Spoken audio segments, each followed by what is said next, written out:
আসসালামু আলাইকুম everyone, welcome to IKH Brainup Academy and welcome to another new video. আজকে আমরা ফিজিক্সের স্থিরতরী চ্যাপ্টারের কুলম্ব বল রিলেটেড একটি ম্যাথ নিয়ে তোমাদের সাথে আলোচনা করব। যে ম্যাথটা প্রিভিয়াস প্রায় অনেকগুলো বুটে এসেছিল, আর এই ম্যাথটা সলভ করার আগে তোমরা কুলম্ব বল কি, কুলম্ব বল কাকে বলে, কুলম্ব বলের ডেফিনেশন, কুলম্ব বলের ফর্মুলা, এই টপিকটা সম্পর্কে তোমাদের জানা থাকতে হবে। উক্ত টপিকটা আমরা প্রিভিয়াস ক্লাসে আলোচনা করেছি। ওই ক্লাসের মধ্যে কুলম্ব বল কাকে বলে, কুলম্ব বলের ডেফিনেশন কি, কুলম্ব বলটা কিভাবে আসলো, ফরাসি বিজ্ঞানী কুলম্ব এটা কবে আবিষ্কার করেছিল, তার নাম অনুসারে এটা কিভাবে আসলো, ওইটা আমাদের Facebook page IKH Brainup Academy and হচ্ছে IKH BWA ইউটিউব চ্যানেলের মধ্যে দেওয়া আছে। তোমরা ওই ক্লাসটা করার পরে যদি এই ক্লাসটা করো, তাহলে আজকের যে ম্যাথের যে প্রসেস, আজকের ম্যাথ যে আমরা যেভাবে সলভ করব, তা তোমরা ইজিলি বুঝতে পারবে। আর এই রিলেটেড যত ম্যাথ কোশ্চেনে আসবে, তা তোমরা আজকের প্রসেসের আলোকে খুবই সুন্দরভাবে তা অ্যাপ্লাই করে সমাধান করতে পারবে। সো আজকের ক্লাসটা খুবই গুরুত্বপূর্ণ। যদি তোমরা প্রিভিয়াস ক্লাসটা করে থাকো, আমার সাজেশন হবে তোমরা প্রিভিয়াস ক্লাসটা করে দেন আজকে ক্লাসটা করো। আজকের ক্লাসের মধ্যে আমরা এই কুলম্ব বল এর ম্যাথটা নিয়ে আলোচনা করব। যেই ম্যাথটা এসএসসি 26 ব্যাচ, অর্থাৎ যারা এপ্রিলের 21 তারিখ যাদের এক্সাম অনুষ্ঠিত হবে, তাদের জন্য এটা খুবই গুরুত্বপূর্ণ। তাদের ফিজিক্স বইয়ের মধ্যে এই চ্যাপ্টারটা আছে। এই চ্যাপ্টার থেকে যদি কোনো ম্যাথ আসে, তাহলে এই রিলেটেড একটি ম্যাথ আসতে পারে। সুতরাং তোমাদের জন্য, অর্থাৎ এসএসসি 26 ব্যাচের জন্য এই ম্যাথটা খুবই গুরুত্বপূর্ণ একটা ভাইটাল ম্যাথ। তো আজকের এই ম্যাথটা আমরা কিভাবে সলভ করব, সেটা নিয়ে তোমাদের সাথে আজকে আমাদের ক্লাস। তো দেখো আজকের ম্যাথটা কি। আজকের ম্যাথটা হচ্ছে দুটি গোলকের আধানের পরিমাণ, অর্থাৎ এখানে গোলক আছে দুইটা, মনে করো এইটা একটা গোলক, এইটা একটা গোলক। দুটি গোলকের আধান, অর্থাৎ এই গোলকের আধান Q1 এর মান 10 কুলম্ব, এই গোলকের আধান Q2 এর মান হচ্ছে -80 কুলম্ব। দেখো পরে বলছে এদের মধ্যে ক্রিয়াশীল স্থির বৈদ্যুতিক বল, তার মানে এটার মধ্যে একটা বৈদ্যুতিক বল দেওয়া আছে।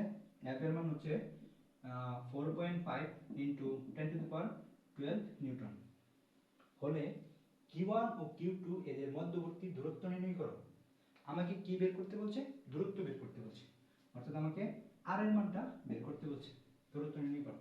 দেখো এই কোশ্চেনটা তোমার রাজশাহী 24, চট্টগ্রাম 24, বরিশাল 24, রাজশাহী 20, চট্টগ্রাম 19, ঢাকা 17, রাজশাহী 17, চট্টগ্রাম 17, বরিশাল 17, সিলেট 16, দিনাজপুর 15, কুমিল্লা 15 আর হচ্ছে যশোর 15, মানে এই এতগুলো বুটের মধ্যে এসেছে। তার মানে এই ম্যাথটা খুবই গুরুত্বপূর্ণ, এই রিলেটেড ম্যাথটা খুবই গুরুত্বপূর্ণ, অর্থাৎ এই টাইপের ম্যাথটা খুবই গুরুত্বপূর্ণ। এই টাইপটা কিসের টাইপ? এটা হচ্ছে কুলম্ব বল রিলেটেড টাইপ। কুলম্ব বল রিলেটেড কোনো ম্যাথ আসলে তা আমরা আজকে যে প্রসেসটা দেখাবো, এই প্রসেসে আমরা সলভ করব। তো দেখো এইখানে তোমার উদ্দীপকের মধ্যে কি কি দেওয়া আছে। উদ্দীপকের মধ্যে দেওয়া আছে Q1 এর মান, Q2 এর মান, আর একটা বল, এই তিনটা জিনিস দেওয়া আছে। আর তোমাকে মধ্যবর্তী দূরত্ব r এর মানটা বের করতে বলছে, এটা আর এটা। এটার মধ্যে যে ডিসটেন্স আর এটাই তোমাকে বের করতে বলছে। এখন এটা বের করার আগে, যেহেতু এটা একটি আধান রিলেটেড একটা কোনো কিছু আসছে, এখানে স্থির বৈদ্যুতিক বল দেওয়া আছে, তার মানে এখানে কুলম্ব বল টপিকটা আসবে। দেখো কুলম্ব বল টপিকটার মধ্যে এই কুলম্ব বল এর যে ফর্মুলা, সেটা হচ্ছে 1/4πε0 ইনটু Q1 Q2 r²। এটা হচ্ছে আমাদের এই কুলম্ব বলের ফর্মুলা। এখানে কুলম্ব বলটা হচ্ছে এই যে চার্জ, এই চার্জের গুণফলের সমানুপাতিক আর দূরত্বের বর্গের ব্যস্তানুপাতিক। আর 1/4πε0 এটা হচ্ছে একটা এই যে কুলম্বের ধ্রুবক, এটা হচ্ছে ধ্রুবক। এটা গত ক্লাসে আমরা আলোচনা করছি এটার মান কিভাবে আসছে। তুমি এটাকে এভাবেও না লিখে তুমি এভাবে লিখতে পারো 8.854 × 10⁹ Q1 Q2 r²। তুমি এটাকে এভাবেও লিখতে পারো, বা তুমি এটা যদি এভাবেও লিখতে না চাও, আরো সহজ করে লিখতে চাও, আমরা হিসাবের সুবিধার্থে আমরা এটা এভাবেও লিখতে পারি, F = 9 × 10⁹ Q1 Q2 r²। এই তিনটা ফর্মুলা একই ফর্মুলা। 1/4πε0 এটার মান হচ্ছে এটা, আর এটা যে কথা এটা কি একই কথা। এইখানে 8.854 এটাকে আমরা 9 প্রায় 9 আকারে লিখতে পারি হিসাবের সুবিধার্থে, অর্থাৎ এটা হচ্ছে আমাদের ফর্মুলা। এই ফর্মুলা ইউজ করে আমরা সমাধান করব। তো দেখো এইখানে আমার যেহেতু Q1 আর Q2 আর F এর মান দেওয়া আছে, R এর মান বের করতে বলছে। এখন আমার কোশ্চেন হচ্ছে এইখানে Q1 এর মান হচ্ছে পজিটিভ আর Q2 এর মান হচ্ছে নেগেটিভ। এটা কেন? এখন যদি আমি ম্যাথটা সলভ করি, এখানে Q1 ইকুয়াল 10 কুলম্ব মানে আদান, প্রথমটার আদান, দ্বিতীয়টার আদান হচ্ছে -80 কুলম্ব। তো দেখো এইখানে কিন্তু আমি মাইনাস লেখা হয়েছে বা কোশ্চেন আমার মাইনাস দেওয়া আছে। এখন যদি আমি এইটা সূত্রটা ইউজ করি, F equal 9 × 10⁹ into Q1 Q2 আর স্কয়ার। দেখো এটার মান তো মুখস্থ, এটা তোমার মুখস্থ থাকতে হবে। কোলম্ব বল রিলেটেড কোনো ম্যাথ আসলে এটা যে এখানে আছে, এই ধ্রুবকটা যে এখানে আছে, এটা তোমার মাস্ট মুখস্থ থাকতে হবে। এটা যদি আমি এখানে ইউজ করি 10⁹ ইন্টু Q1 এর মান দেখো এখানে দেওয়া আছে 10, Q1 এর মান 10, Q2 এর মান যদি তুমি লেখো -80, যদি লিখে যদি তুমি ম্যাথটা সলভ করো তাহলে কি আসবে, তোমার আনসারটা কি আসবে, নেগেটিভ আসবে না। মনে রাখবা এরকম টাইপের ম্যাথ আসলে এইখানে যে মাইনাসটা দেওয়া আছে এটা জাস্ট দিক ইন্ডিকেট করতেছে, এটা কিন্তু ভ্যালু না। ঠিক আছে, এখানে -80 মানে কি, এটা বিপরীত আদান, এটা যদি পজিটিভ হয় এটা বিপরীতে আসবে কি, একটা মাইনাস। আমরা জানি যখন আমরা কোলম্ব বল করেছিলাম তখন মানে আকর্ষণ ও বিকর্ষণ বলের মান, মানে আদান দ্বয়ের আকর্ষণ ও বিকর্ষণ বলের মান, আকর্ষণ আর বিকর্ষণ। এখন আকর্ষণ আর বিকর্ষণ কখন হয়, যখন দুইটা আদান বিপরীতধর্মী হয়, বা সমধর্মী হলে কি হয়, বিকর্ষণ হয়, আর বিপরীতধর্মী হলে কি হয়, আকর্ষণ হয়। দেখো এখানে দুইটার মধ্যে একটা আকর্ষণ বিদ্যমান, অর্থাৎ এই মাইনাস আর প্লাস এই দুইটা দ্বারা বোঝাইতেছে এটা কি আকর্ষণ না বিকর্ষণ। যদি একই ধর্মী হয় অর্থাৎ সমধর্মী হয় তার মানে পরস্পরকে কি করবে, বিকর্ষণ করবে।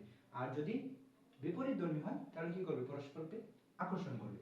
এইখানে যেহেতু এটা বিপরীতধর্মী, এটা প্লাস এটা মাইনাস, এটা কি করতেছে, আকর্ষণ করতেছে। অর্থাৎ যখন আমরা ম্যাথটা সলভ করব তখন এই আদানের মান আমরা মাইনাস ইউজ করব না।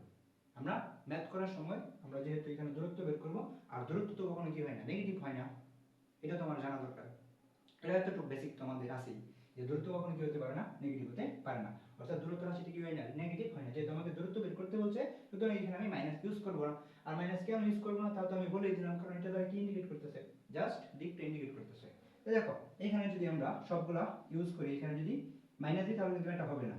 এখন আমাকে কার মান বের করতে বলছে, আর এর মান বের করতে বলছে, আর এর মান আমি বের করব। দেখো f এর মান কিন্তু কোশ্চেনে দেওয়া আছে 4.5 × 10⁻12। তো তোমার সব কিছু দেওয়া আছে। এটা যদি আমি আরেকটু সুন্দরভাবে লিখি, দেখো একই তো কথা,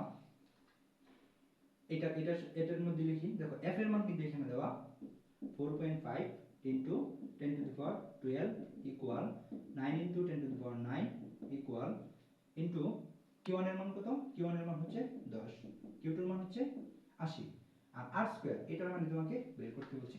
এখন দেখো এই 9 × 10⁻9 এটার সাথে এই দুইটা আদান কি অবস্থায় আছে, গুণ অবস্থায় আছে না। জাস্ট আমি দুইটা গুণ করব।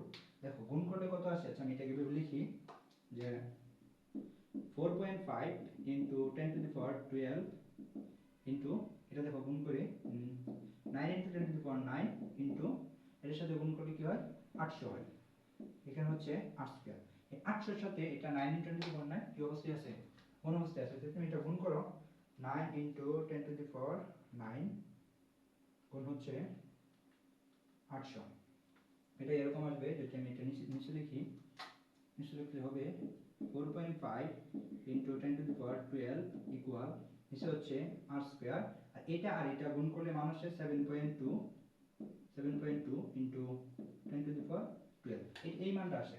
এখন আমাকে কার কিসের মান বের করতে বলছে, r এর মান বের করতে বলছে। দেখো এখন যদি আমি r এর গুণ করি, এটা নিচে 1 আছে, এটার সাথে এটা গুণ আর এটার সাথে এটা গুণ, আমি এক লাইনে লিখে দিই। আচ্ছা এক লাইনে না লিখে তোমাদের বোঝার সুবিধার্থে আমি আলাদা আলাদা লিখি। দেখো এইখানে লিখি, এটা মুছে দিই, এটা কোশ্চেনে দেওয়া আছে। তো দেখো যদি তুমি r এর গুণ করো, r স্কয়ারের সাথে এই মানটা গুণ আছে, একের সাথে এটা গুণ আছে, তো দেখো এটা এরকম হবে, এটা হবে এরকম যে r স্কয়ার ইনটু 4.5 × 10⁻12 ইকুয়াল একের সাথে এটা মান গুণ করলে এটাই হবে যে 7.2 ইনটু হচ্ছে 10⁻12। এখন তুমি কিসের মান বের করবা, r এর মান বের করবে। এটা এই পাশে রেখে দাও। এই r স্কয়ারের সাথে এই মানটা কি অবস্থায় আছে, গুণ অবস্থায় আছে। সমানের ওই পাশে গেলে কি হবে, ভাগ হবে। অর্থাৎ 7.2 × 10⁻12 4.5 × 10⁻12। এই 12 কাটাকাটি, 10⁻12 কাটাকাটি, যদি আমি এটা ক্যালকুলেশন করি 7.5 ভাগ হচ্ছে 4.5, এটার মান আসছে তোমার 1.6। 7.2 ইন্টু 10^12 ভাগ হচ্ছে 4.5 ইন্টু 10^12। এর মান আসছে r স্কয়ারের মান কি আসছে, r স্কয়ারের মান আসছে 1.6। আচ্ছা, এখন তুমি কিসের মান বের করবে, জাস্ট r এর মান বের করবা। r ইকুয়াল √1.6, এটা হচ্ছে √r। তো দেখো এটার মান আসছে